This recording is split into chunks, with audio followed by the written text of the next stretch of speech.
All right, so now let's talk about Trump wants to pardon Snowden.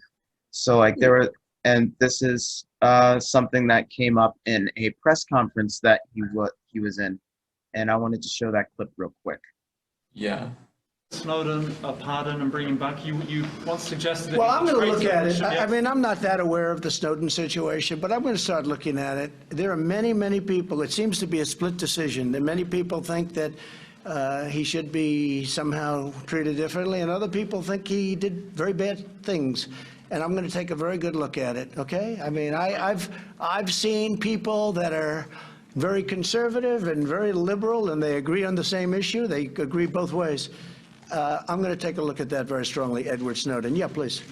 So I did not interpret that as Trump is considering pardoning Snowden. I interpret that as he's walking around the question. Yeah. So like, yeah, I got the same vibe, and I actually like saw like because I saw the headline before I saw the press conference clip, but yeah, as far as like how Trump handled the question.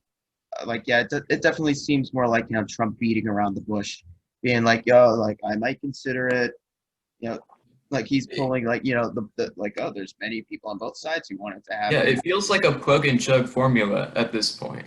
Yeah, but like that aside, let's talk about like the implications and, like the merit of the idea of like pardoning Edward Snowden, because, Trump, and like it definitely did seem like a far cry from what Trump had said before, because like he has argued before that Edward Snowden should be executed.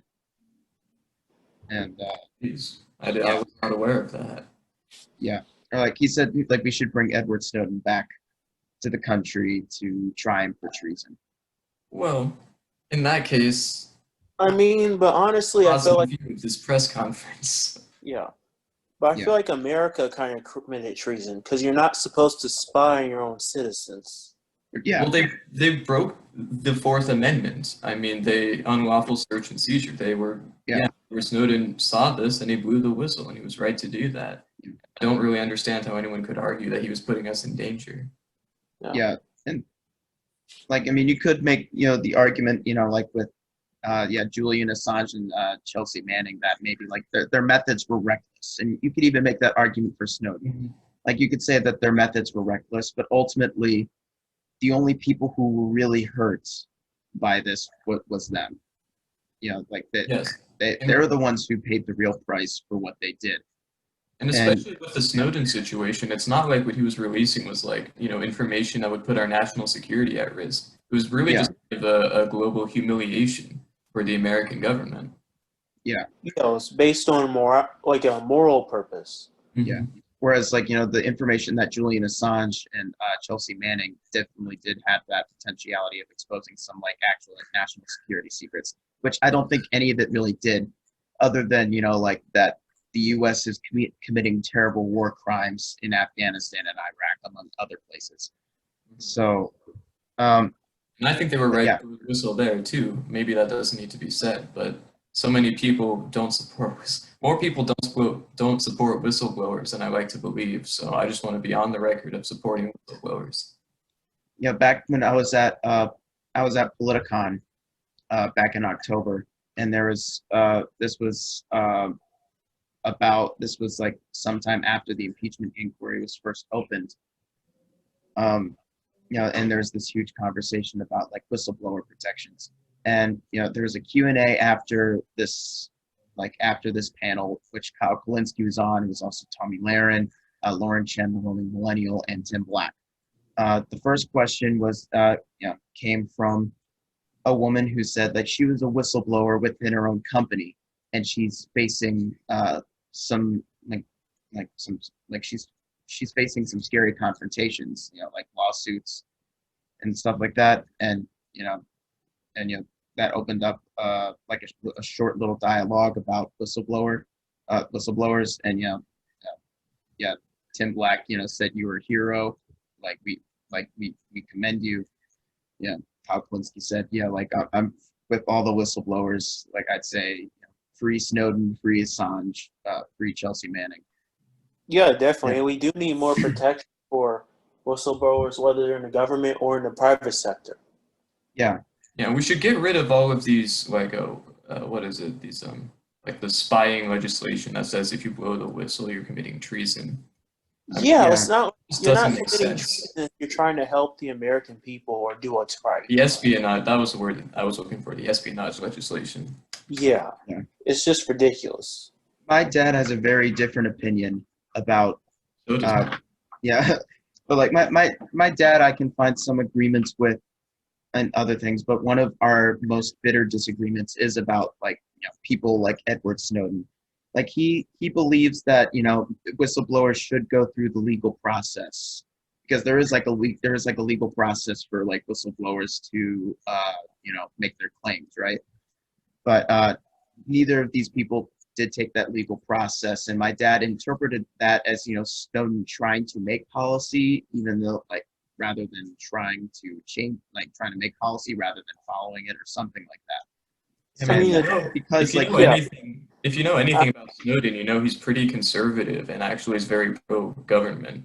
Yeah. I think I had read somewhere that he tried to go through, maybe he didn't try very hard to go through the legal process, but he faced a lot of walls along the way. So Yeah.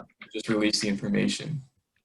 Yeah, but like, with that being said, like, I don't think like, they would have allowed him to make that claim even if he did go through the legal process because, like this was this was something that all of the government, like the entire government was complicit in, and, any secrets about like government spying are definitely like not, the government definitely doesn't want those released to the No, public. definitely.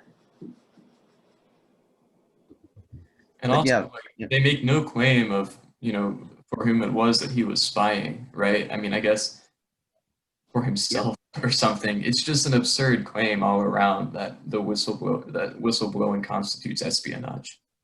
Yeah. I would say it depends on like, the context. I mean, He in wasn't this selling. case, really didn't hurt anybody to do this. Sure. If like Chelsea Manning, Julian Assange, and like Edward Snowden, and also Glenn Greenwald, it was involved with Edward Snowden, and now like he has to live in Brazil. Like Snowden has to live in Russia. Like Assange had to be it's in not, the embassy in London for a little while. Yeah, like it's not like they leaked these secrets to other foreign nations. If they did that, yes, I would think that maybe that would definitely constitute treason. But no, they leaked these claims to the press, and they leaked them to certain media outlets who then reported on it. Like Glenn Greenwald, was like he was a journalist who Edward Snowden had coordinated with, and Chelsea Manning came to, like, very similar to how like Chelsea Manning came to Julian Assange with these claims, and then Julian Assange leaked this stuff like through WikiLeaks and other media outlets. So like they were not selling government secrets to other foreign nations. They were leaking this stuff to the press. So I wouldn't, like, you could definitely say that's reckless, but treason, I don't think so. I think it's incredibly dangerous to, for governments to suggest that you can spy for the people, right, for the public. Yeah. Yeah, China does that, and we condemn them for it, but we do it and we say nothing. Right. Yeah. It's very much like an American exceptionalism kind of view. Yeah. Like Trump was Everybody talking about TikTok. held to the limbs of democracy but us. Yeah, like Trump was talking about, like, the need to, like, some conservatives in general, like, are talking about the need to ban TikTok.